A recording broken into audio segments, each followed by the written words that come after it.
Қайырлы күн, құрметті оқырмандар. Бүгін сіздермен осындай өте дәмі керемет болып шығатын құймақ дайындайтын боламыз.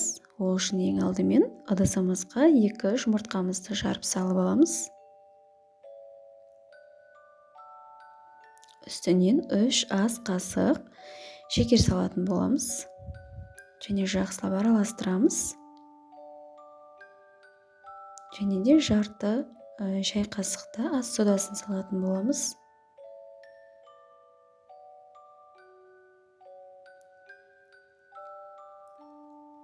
Венчикпен араластыра берсеңіздер болады. Бір жасағаннан өте әдемі болып шығатын болады. Және де бір стақан сүтімізді қосып жібереміз. Оны да жақсылап араластырамыз.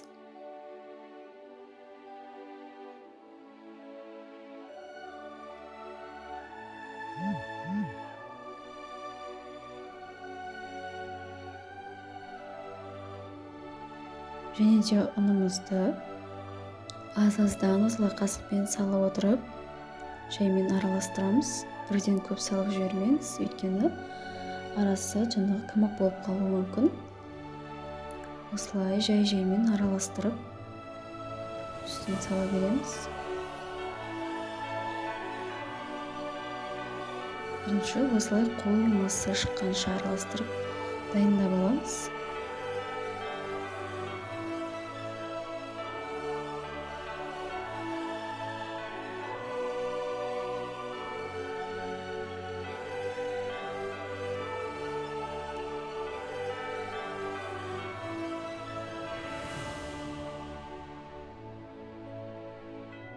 Осындай масса шыққан соң үстінен екінші стақанға сүтімізді құйып, оны да құятын боламыз. Видеода көрсетілгендей құйып араластыра бересіздер.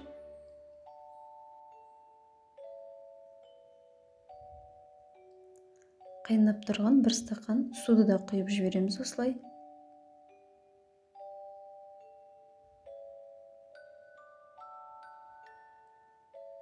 Бір стақанның барлығын құя беріңіздер.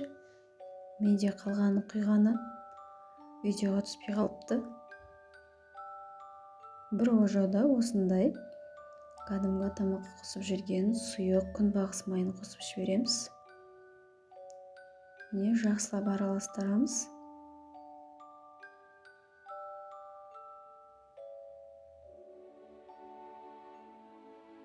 Бізде осындай сұйық масса шығу керек. Көріп тұрғандарыңыздай бір сегіз әдемі болып шыққан. Және де осылай табамызды қыздырып, ең бірінші пісіргенінде осылай кішкене масла жағып жібереміз.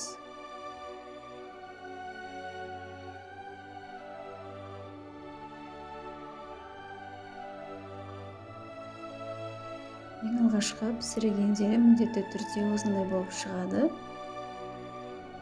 Өйткені майланған соң кішкене астында ауа жүреді.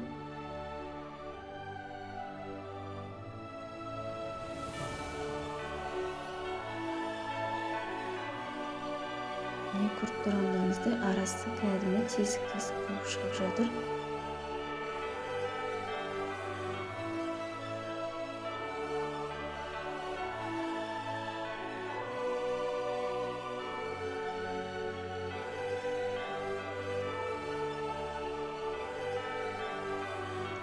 Бұл порциядан 20-25 штук шығады. Егер қалауларыңыз бойынша көбірек керек болатын болса, осы массаны 2 есеге ұлғайта бересіздер.